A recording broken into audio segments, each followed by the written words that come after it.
दिसतोय परक्याचा, फुलाच चेहरासा दिसतोय परक्याचा, नसे सुटणार नाजूक गुंता दोष न चरख्याचा, फुले मी म्हटले जे होते पाहुणे ते, तरी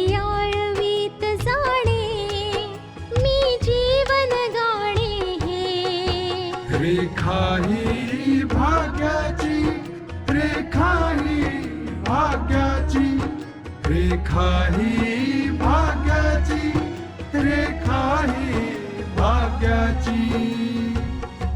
आतापर्यंत आपण पाहिलं देवळात आशाच्या लग्नाची तयारी झालीये. दुसरीकडे सोहनलालच्या घरात या गोष्टीमुळे वादावादी सुरू आहे. आशा जेव्हा सजवलेलं मंदिर पाहते तेव्हा तिला अजय बरोबर झालेलं तिचं लग्न आठवतं. नाना या गोष्टीमुळे घाबरलेले आहेत की जर अशा वेळी आशाची स्मृती परत आली तर ती सिद्धांत बरोबर लग्न करायला नकार देईल. आता पुढे. अगं सुहासिनी, समस्या आल्या समस्या निघून गेल्या आणि आज तो दिवस आला जेव्हा विजय आणि आशाचं लग्न होणार आहे. पप्पा, हे तुमच्या आणि विजयच्या प्रयत्नांचं फळ आहे. आता एक उमेद वाटायला लागली की आता गोविंदला या प्रकरणातून बाहेर काढता येईल. तू का काळजी करतेस बेटा? जावई बापूंना शिक्षा मिळण्यापासून तीच वाचवेल जी त्यांना शिक्षा देणार होती, आशा.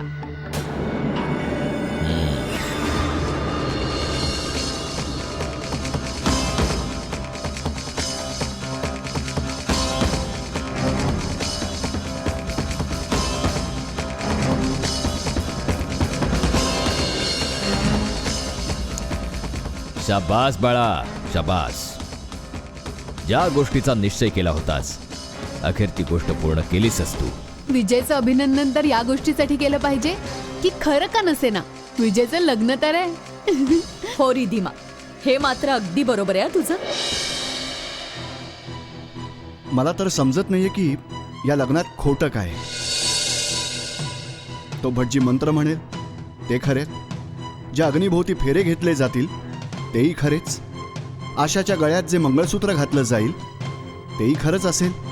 या सगळ्या तर परंपरा आहेत बाळा. खरं तर ही सगळी थोतांड आहे ज्यानं मी नाही मानत आणि ना मानायला पाहिजे. कारण लग्नाचा अर्थ असतो दोन आत्म्यांचं मिलन, दोन मनांचं मिलन. आणि मग जिथे मनच जुळली नसतील मग भले किती अवडंबर करा त्याला लग्न नाही म्हणता येऊ शकत. पप्पांचं खरंय विजय. कोणाच्याही गळ्यामध्ये मनात प्रेम नसताना मंगळसूत्र घातलं जाणं तर त्याला लग्न नाही म्हणू शकत ना. तू असं समज की हे सगळं नाटक आहे. ज्या दिवशी हे नाटक संपेल त्या दिवशी ना या नात्यानं काही महत्व असेल ना काही अर्थ असेल. ठीक आहे मम्मी, मी निघतो आता. मंदिरामध्ये माझ्या लग्नामध्ये माझी वाट पाहत असतील. अरे, तुझे पप्पा पण तर मंदिरात येणार आहेत ना. सुहासिनी, विजयला पोहोचू दे, लग्न करू दे. मी तर लग्नामध्ये गोंधळ घालायला जाईन. गोंधळ घालायला?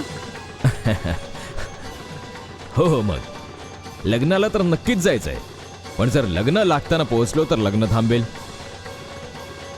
म्हणूनच मी लग्न झाल्यावर पोहोचेन, म्हणजे त्यांना माझ्या भाषेमध्ये हे समजू शकेन की मुलाचा बाप मी आहे. आणि नवरीची वरात तर मला माझ्या घरात आणायची आहे ना, म्हणून लग्नाला जाणंही महत्वाचं आहे. म्हणूनच पोहोचेल नक्की. ओके, निघतो मी. Wish me luck. All the best. Best of लक.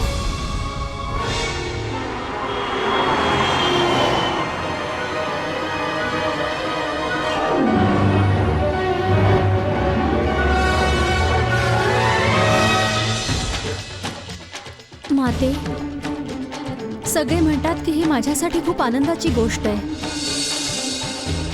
माझं लग्न होत आहे. मग हा आनंद मला का जाणवत नाहीये? ही उदासी का आहे?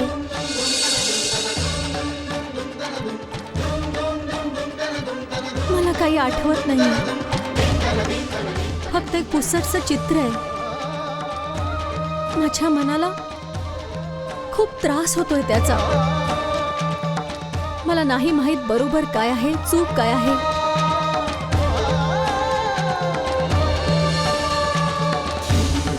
नानू आणि मम्मींना लग्नासाठी होकार तर दिला, पण मला नाही माहित की हे चूक आहे की बरोबर.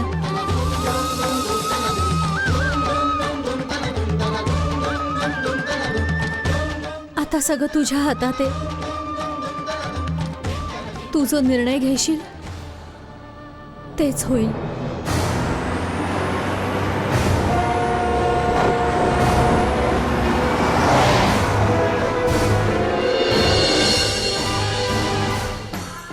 जर हे योग्य आहे माते, तर काही लोक हे चूक आहे असं का म्हणतायत?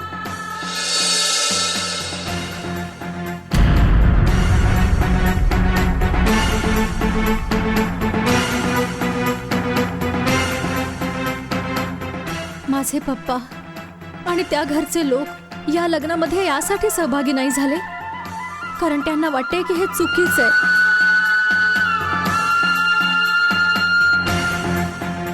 माते, खरोखरच हा निर्णय चुकीचा आहे का? हे बरोबर नाहीये?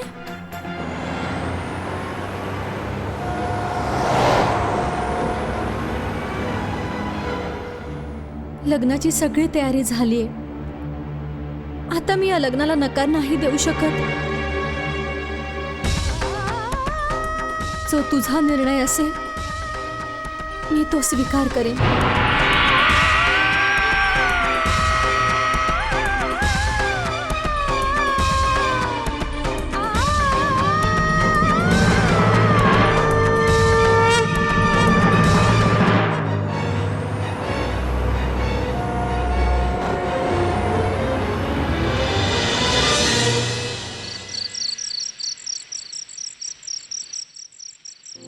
पल्लवीचा काही फोन आला होता का रे? नाही पप्पा, तिची री एक्झाम कशी होती तिने काही सांगितलं नाही. तिचं लक्ष तर इकडे आशाच्या लग्नाकडे लागून राहिलं असेल. री एक्झाम काय दिली असेल? कोणतीही री एक्झाम नाही झाली. पण मम्मी, पल्लवी तर री एक्झाम द्यायला गेली होती, मग एक्झाम का नाही झाली? तिचा फोन आला होता. कॉलेजमध्ये कुठलीच री एक्झाम नाहीच आहे म्हणे. कोणतीही री एक्झाम नाहीये? मग त्या पत्राला काय म्हणायचं? कॉलेजने तिला पाठवलं होतं आणि सांगितलं होतं की तिने लगेच कॉलेजमध्ये यावं. पल्लवी तर हेच म्हणत होती की कॉलेजमधून कुठलंही लेटर पाठवलं गेलं नाही. आज पूर्ण दिवस पल्लवी इकडून तिकडे फिरत राहिली, पण कॉलेजमध्ये कुठलीही री एक्झाम नव्हतीच मुळे. आणि शेवटी हे सुद्धा समजलं की कॉलेजमधून कुठलं लेटर पाठवलंच गेलं नाही. अखेर समजायचं काय आपण? जर ते पत्र कॉलेजमधून पाठवलं गेलंच नव्हतं तर कोणी पाठवलं असेल आणि कशासाठी? हो मम्मी, पण असं पत्र कोण कशाला पाठवेल? हाच विचार तर मी सुद्धा करते. जर कॉलेजमधून ते लेटर आलं नाही तर मग ते पाठवलं कोणी? याच्या मागे कुणाचा काही खास उद्देश होता का?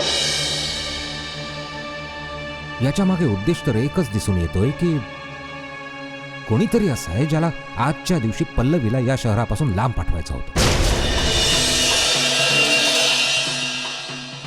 कारण पल्लवी आज आशाच्या लग्नाला जाणार होती.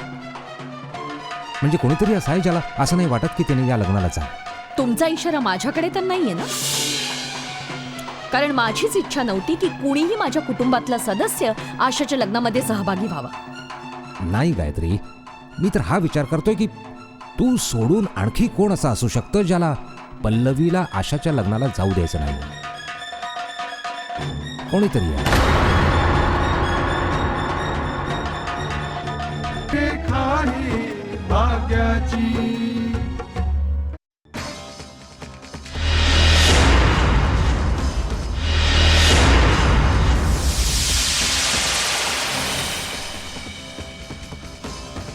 हो या.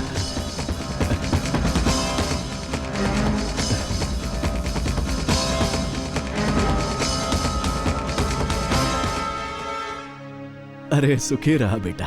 भगवंत तुला खूप खूप आनंद देव आणि तुला तुझ्या प्रत्येक कामामध्ये यश देव. बेटा, आम्ही बऱ्याच वेळापासून वाट पाहत होतो. एवढा वेळ कुठे लागला? ते म्हणजे मी जिथून येणार होतो तिथेच मला उशीर झाला होता नाना.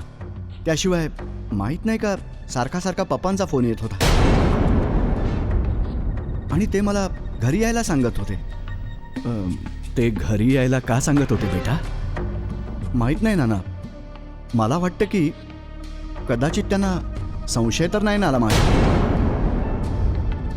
किंवा मग त्यांनी कुठून तरी ऐकलं असेल की मी आज इथे आशाशी लग्न करणार आहे म्हणून. बाळा, जर तू सांगितलं नसशील तर त्यांना कसं काय कळेल हे? असं होऊ शकतं की माझ्या कोणा मित्राकडून त्यांना कळलं असेल किंवा मग संशय आला असेल. हो बेटा, आणि आमच्याशीही काही बोलणं नाही झालं. बोलणं तर त्यांच्याशी तेव्हा झालं असतं ना जेव्हा नातं जोडण्याची त्यांची इच्छा असते. पप्पांनी तर आधीच या लग्नाला नकार दिला होता हे सांगून की आशा एक विधवा आहे. हाच फरक आहे नाना त्यांच्या आणि माझ्या विचारांमध्ये. त्यांच्या विचारानुसार एका विधवेला जगायचा काहीच अधिकार नाही आणि माझे विचार हे आहेत की तिला तिच्या प्रत्येक आनंदासह जगण्याचा अधिकार आहे. बेटा, माणसाचे विचारच त्याला महान बनवत असतात. तुला कल्पनाही करता येणार नाही की आम्हा सगळ्यांच्या नजरेमध्ये आज तुझ्याबद्दल किती आदर आहे. नाना, दुःख तर या गोष्टीचं आहे की तुमचा अपमान करून त्यांनी तुम्हाला घरातून बाहेर काढलं. हे सगळं समजल्यानंतरच मी हा निर्णय घेतला की मी आशाशीच लग्न करणार आणि आशालाच माझ्या घरची सून बनवणार. बेटा, माणसाचे विचार वास्तव बनूनच समोर येत असतात. आता चल, खूपच उशीर होतोय. ये ये बेटा.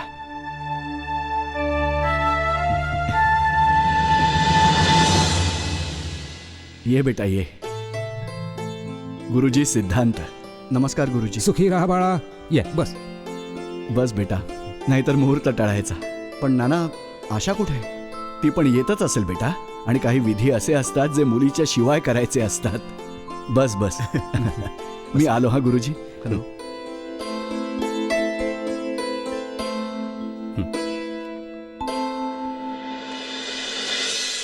माहितीये, तू या खोलीत नाही म्हटल्यावर मला किती काळजी वाटायला लागली होती. कुठे कुठे नाही शोधलं मी तुला, आणि तू आहेस की देवळात होतीस.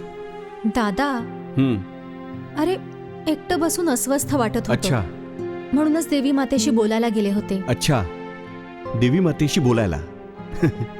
हे बघ आशा, देवी माता सगळ्यांचंच ऐकते नेहमी, पण त्यांच्या प्रश्नांची उत्तरं नाही देत. हो, देवी मातेकडे जे तू प्रश्न घेऊन गेली होतीस त्यांची उत्तरं मी तुला देतो.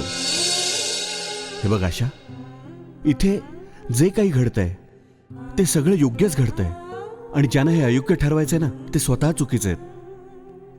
जे तुला आशीर्वाद द्यायला इथपर्यंतही नाही आले, आणि त्यांचा विचार करून स्वतःला त्रास करून घेण्याची काही गरज नाही आशा. नाही दादा, मी त्यांचा विचार नाही करत आहे. पण आशा, विचार तर करतेस ना तू. मी हे म्हणतोय की विचार करणंही चुकीचं आहे. का काळजी करतेस? हे बघ, आज किती आनंदाचं वातावरण आहे, आणि तुझ्या चेहऱ्यावर ही उदासी पाहून कोणीच आनंदी नाही होऊ शकत. आणि हे जे काही आम्ही सगळे करतोय ते तुझ्या सुखासाठीच करतोय आशा, आणि तुला उदास पाहून कोणी खुश नाही होऊ शकणार इथे. आशा बेटा, तुझा प्रश्न तरी काय आहे? आम्ही आहोत ना तुझ्या सोबत. आणि बघ, आम्ही जो तुझ्या लग्नाचा निर्णय घेतला आहे तो खूप विचार करून घेतला आहे. हो नानू, मला माहिती आहे. म्हणूनच तर मी तुम्हाला कधीच काही नाही बोलले. आशा, कोणाला काही माहीत नसतं की आयुष्यात कधी 2 पर्यायांपैकी एक निवडावं लागेल आणि कधी कोणत्या ठिकाणी आयुष्य एक नवीन वळण घेईल आशा,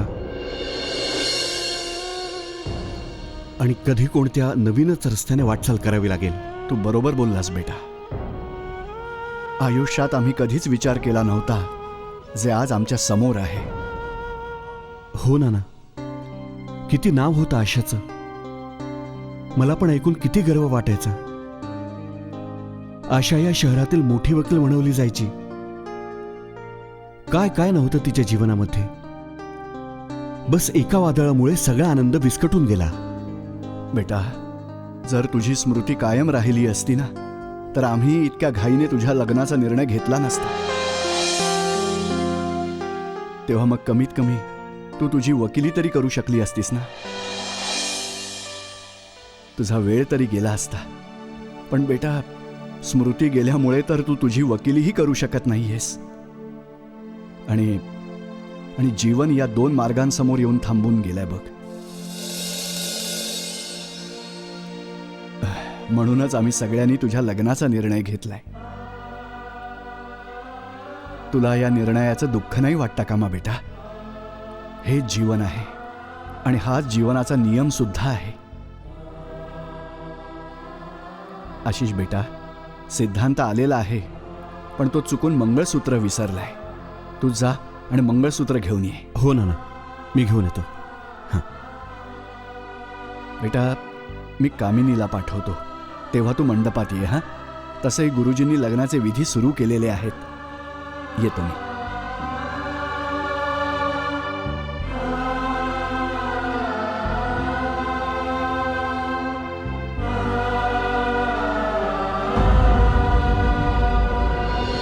रेखा आहे भाग्याची.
आशिष,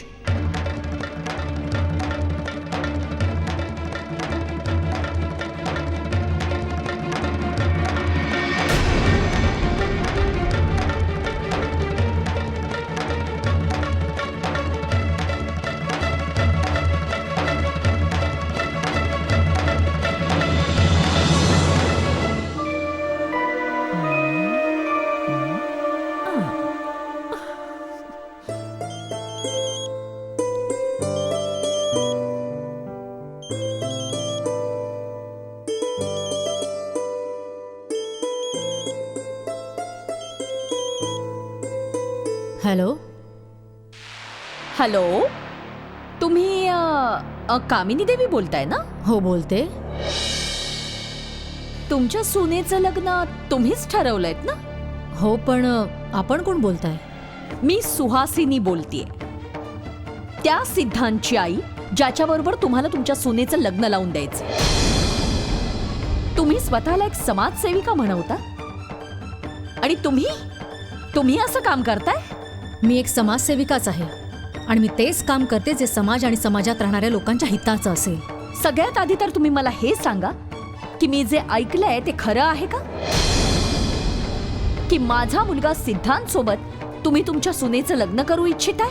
तुम्ही अगदी बरोबर ऐकलंय. कुंकू घ्या तुम्ही आणि भांगामध्ये भरा.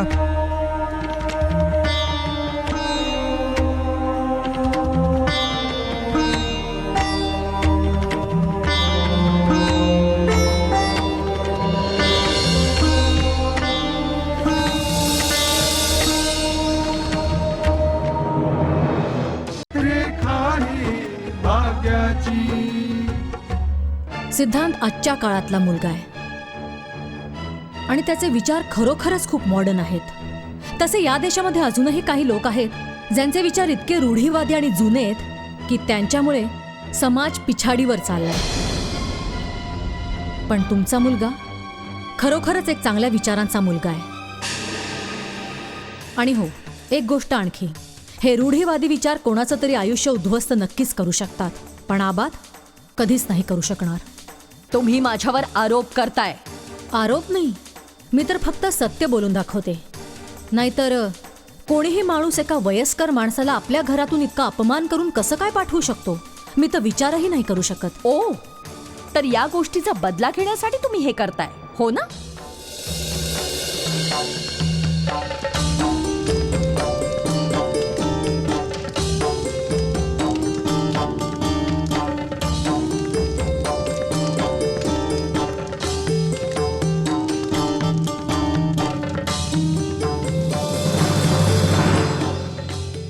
पण एक गोष्ट कान उघडे ठेवू नये का तुम्ही? तुम्हा लोकांचा हा उद्देश कधीच पूर्ण होणार नाही. तुम्ही माझ्या मुलाला गोड बोलून फसवू नाही शकत. तो माझा मुलगा आहे आणि माझाच राहील. तो तुमचा मुलगा जरूर आहे, पण त्याचे विचार तुमच्यापेक्षा कैक पटींनी चांगले आहेत. तो जास्त जागरूक आहे तुमच्यापेक्षा आणि तुमच्यापेक्षा कैक जास्त माणुसकी आहे त्या मुलामध्ये. अच्छा, म्हणजे माझा मुलगा काय आहे, कसा आहे हे तुम्ही मला सांगणार?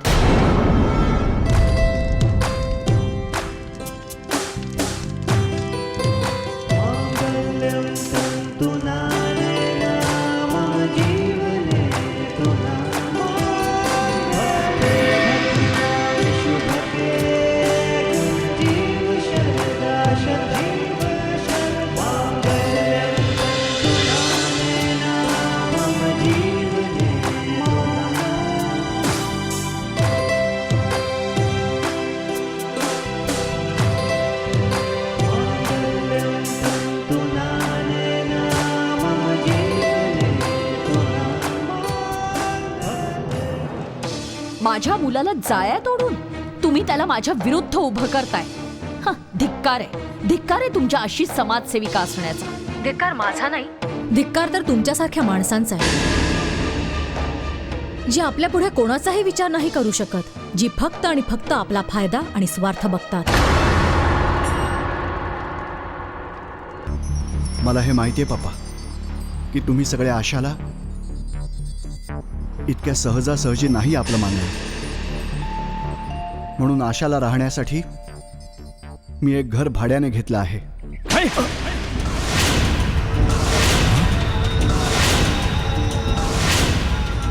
पापा, आता तुम्ही आशाच्या बाबतीत विचार करून जास्त चिंता करत बसू नका. त्या लोकांनी काही महत्व नाही दिलं, पण ते हे कसं विसरू शकतात की आशा यांची मुलगी आहे.